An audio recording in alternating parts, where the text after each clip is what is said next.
జీవిత బీమా ఆరోగ్య పాలసీలపై కేంద్ర ప్రభుత్వం జీఎస్టీ రద్దు చేయడంపై కాకినాడ, పిఠాపురం, పెద్దాపురం ఎల్ఐసి ఏజెంట్లు మాజీ ఎంపీ వంగ గీతా విశ్వనాథ్ను కలిసి కృతజ్ఞతలు తెలిపారు.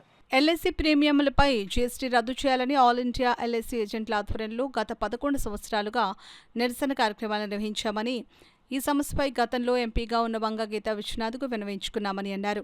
అప్పట్లో ఆమె పార్లమెంట్లో ప్రస్తావించడంతో పాటు ఆర్థిక మంత్రి నిర్మలా సీతారామన్ను కలిసి సమస్యను వివరించారని, అప్పటి ఆమె కృషి ఫలితమే ఎల్ఐసి ప్రీమియంలపై జీఎస్టీ రద్దు అని ఏజెంట్లు తెలిపారు.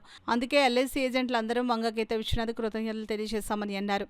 ఈ కార్యక్రమంలో రావుల మాధవరావు, రామకృష్ణ, సత్యనారాయణ, రెడ్డమ్మ సత్యనారాయణ, రాంబాబు, గోపిప్రసాద్, వంగ, త్రిమూర్తులు తదితరులు పాల్గొన్నారు. ఇదే మొత్తంగా మీరు ఓవరాల్ గా ఒకటి ఇచ్చారు. హెల్త్ ఇన్సూరెన్స్ నేను విడిగా మాట్లాడాను హెల్త్ విషయం వచ్చినప్పుడు, అట్లాగే రకరకాల పాలసీలు, అలాగే జిఎస్టీ అండ్ ఇది కూడా అంటే జిఎస్టీ మామూలు పాలసీ మీదే కాదు, పెనాల్టీ మీద జిఎస్టీ కూడా అనేది చాలా దారుణమైన విషయం అని చెప్పి అప్పుడు మాట్లాడటం, ఇట్లా నాకు అవకాశం వచ్చింది. నాకు అవకాశం రావటం, మాట్లాడటం, ఫస్ట్ టైం మాట్లాడటం, తర్వాత మీ అందరూ కూడా ఇక్కడ సమావేశం ఏర్పాటు చేశారు. మీ స్టేట్ నేషనల్ లెవెల్ లీడర్స్ని పిలిచి ఇక్కడ ఒక సమావేశం ఏర్పాటు చేశారు.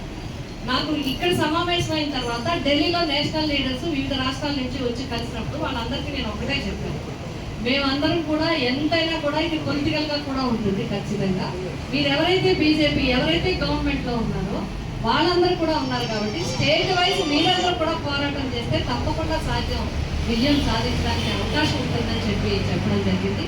ఇది నియాకి విజయం అని నేను ఎందుకు అంటున్నానంటే, సాధారణంగా ఏదైనా సాధించాలంటే సంఘం బలంగా ఉండాలి, సంఘం ఐక్యంగా ఉండాలి, సంఘంలో క్లారిటీ ఉండాలి, విషయం మీద అవగాహన ఉండాలి.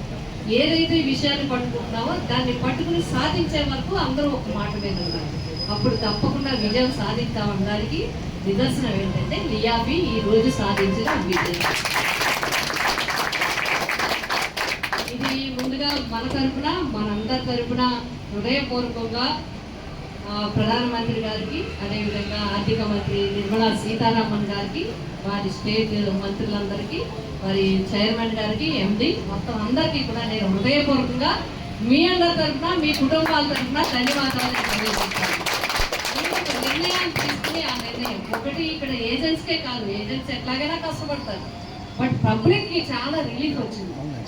కస్టమర్స్ అందరికీ కూడా చాలా, ఎవరైతే పాలసీ హోల్డర్స్ పాలసీ తీసుకోవాలనుకుంటున్నారో ఇందులో ఇన్వాల్వ్ అయ్యారన్నారో వాళ్ళందరికీ, అంతేకాదు రెట్రాస్పెక్టివ్ ఇవ్వడం ఒకటైతే హెల్త్ దాని మీద నిజంగా ఇచ్చిన రిలీఫ్, అందరూ కూడా పాలసీ హోల్డర్ ప్రతి ఒక్కరూ అవేర్నెస్ వచ్చింది, వాళ్ళ హెల్త్ ఇన్సూరెన్స్ చేసుకోవాలని చెప్పి ప్రతి ఒక్కరికి. అందులో ఇది చాలా మంచి అవకాశం. మరి అదేవిధంగా పార్లమెంట్లో మీకు ఇక్కడ ఒక నిమిషం టైం ఉందంటే నేను ఒక విషయం చెప్తాను. ఎందుకు అంటే నేను ఒకటి చెప్పదలిచాను, నేను ఏది మాట్లాడినా ఒకటి నాకు అవకాశం పార్లమెంట్కి వెళ్ళి లోక్సభ నుంచి మొట్టమొదటి కాకినాడ లోక్సభకి మొట్టమొదటి మహిళా ఎంపీగా నాకు అవకాశం జగన్మోహన్ రెడ్డి గారు నాకు ఇచ్చారు. అలాగే రోజులో మాట్లాడాలంటే టైం ఇవ్వాలంటే లీడర్ సపోర్ట్ ఉండాలి. మరి మన డివిజన్ పరిధిలో ఉన్న 20 బ్రాంచీలు ఏజెంట్లు అందరూ కూడా మనం సమావేశపరచాలి. కానీ ఈరోజు మరి 22వ తారీఖు నుంచి కూడా జిఎస్టీ రద్దు అవుతున్న కారణంగా దగ్గర అందుబాటులో ఉన్న ఈ 4 బ్రాంచీలు కూడా మన లీడర్ని ఏజెంట్ని కూడా ముఖ్యంగా ఆల్ ఇండియాలోనే 13 లక్షల మంది ఏజెంట్లకి 40 కోట్లు మన పాలసీ హోల్డర్లు కూడా జరిగిన ఈ లాభాన్ని మనం ఇది ఏదైతే మనం సాధించి మేడం గారు ద్వారా పార్లమెంట్లో మాట్లాడించి మేడం గారు నిజంగా ఆ సబ్జెక్ట్ని అర్థం చేసుకుని చాలా విపరీతపరంగా క్షుణ్ణంగా ప్రతి వ్యక్తికి కూడా అర్థమయ్యేటట్టుగా, అలాగే రిప్రజెంటేషన్ కూడా నిర్మలా సీతారామన్ గారికి ఇచ్చి, గడ్కరీ గారికి ఇచ్చి, అలాగే మన ఎల్ఐసి చైర్మన్ గారు ముంబై ప్రత్యేకంగా శ్రద్ధ తీసుకుని వెళ్ళి కలిసి నిజంగా ఈ డిమాండ్ నా సోదరులు 13 లక్షల మందికి దేశంలో ఉన్న 40 కోట్లు పాలసీ హోల్డర్లు కూడా న్యాయం జరుగుతుంది, ఇది అన్యాయమైన విషయం అని చెప్పి గుర్తించి నిజంగా ఈ విషయాన్ని భుజాన్ని వేసుకుని ఇది ఏ కోసాన్నైనా సరే సాధించాలి, ఇది ఏదైనా సరే ఇది న్యాయమైన డిమాండ్ అని చెప్పి ఆవిడ మనస్కరించి నిజంగా ఈ విషయాన్ని మాకు సాధించినందుకు ఆవిడకి జీవితాంతం కూడా ఏదంటే కాదు 40 కోట్ల మంది పాల్గొని కూడా రుణపడి ఉండాలని చెప్పి ఈ శుభ సందర్భంగా మీ అందరూ కూడా నేను తెలియజేసుకున్నాను. వాస్తవానికి ఏంటంటే రేపు నుంచి వచ్చే కొత్త పాలసీకి జిఎస్టీ రద్దు అవడమే కాకుండా పాత పాలసీలు కూడా ప్రీమియం మీద పడ్డ ట్యాక్స్ కానీ అలాగే పెనాల్టీ మీద జిఎస్టీ కూడా మరి నిజంగా మరి లబ్ధి చేకూరుతుందంటే పాలసీ వాళ్ళు కూడా చాలా ఆనందదాయకంగా ఉన్నారు. నిజంగా ఇది చిన్న విషయం కాదు, చిన్న విషయం కాదు.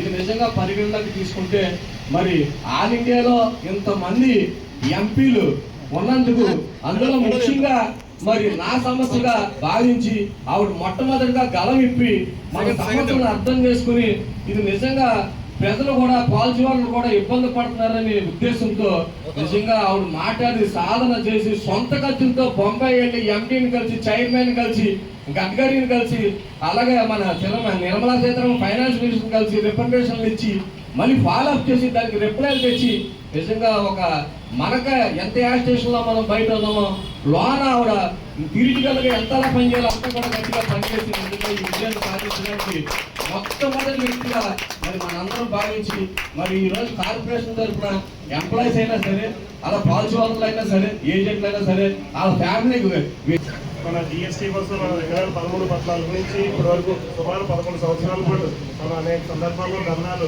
వివిధ స్థాయిలో డివిజన్ స్థాయిలో బ్యాంక్ స్థాయిలో ఆల్ ఇండియా స్థాయిలో చేయడం జరిగింది. అనేక పాలసీదారులతో మనం కొంచెం కొన్ని పాలసీలు కూడా మనం రాకుండా పోయినాయి జిఎస్టీలో.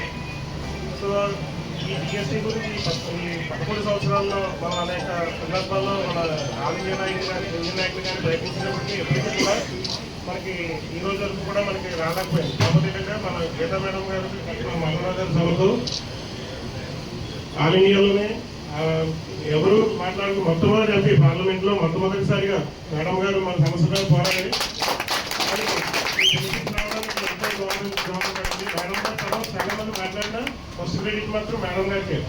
ఎందుకంటే ఆవిడ మాట్లాడటం వల్ల మొత్తం ఇండియా అంతా కదిలింది.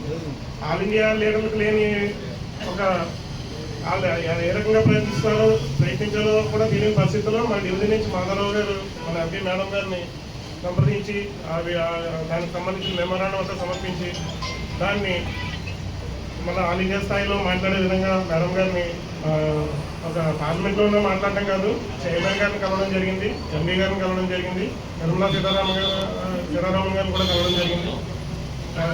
ఒకసారి 2 సార్లు ఏదో ఎంపీ మాట్లాడమంటే మాట్లాడతారు, కానీ మన సమస్యల మీద తన సమస్యగా తీసుకుని ఒక ఫ్యామిలీ మెంబర్ లాగా తను కూడా ఒక ఏజెంట్ లాగా ప్రయత్నించి అక్కడ ప్రయత్నించారని అనిపించింది నాకు. సో ఆ రకంగా మనకు సహాయం చేసిన మేడం గారికి మా parliamentary all India union agents తరఫున కృతజ్ఞతలు తెలియజేస్తూ థ్యాంక్ యూ.